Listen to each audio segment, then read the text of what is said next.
உண்மை என்னவென்றால் ஒவ்வொரு நிமிடமும் தேவன் தான் நம்மளை தாங்கி இருக்கிறார். ஒவ்வொரு செகண்டும் தேவன் தான் நம்மளை தாங்கி இருக்கிறார். சில நேரம் நாம உணர்ந்தோம், நன்றி சொன்னோம். சில நேரம் நாம நினைச்சு கூட பார்க்கல. சொல்ல போனா அவர் செஞ்ச எவ்வளவோ நமக்கு தெரியவே தெரியாது. தெரியுமா உங்களுக்கு?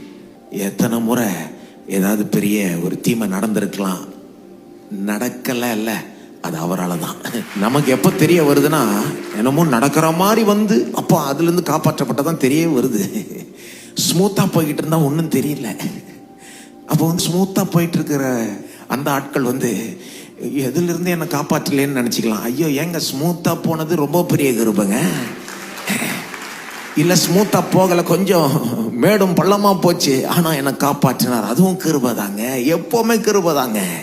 இது வரைக்கும் நான் சொன்னது எல்லாருக்குமே பொருந்தும். நாம உயிரோடு இருக்கிறோம்னாலே அது கடவுளை கிருபை தான். ஆனா கிறிஸ்தவங்களுக்கு அதை காட்டிலும் அதிகமா பொருந்தும்.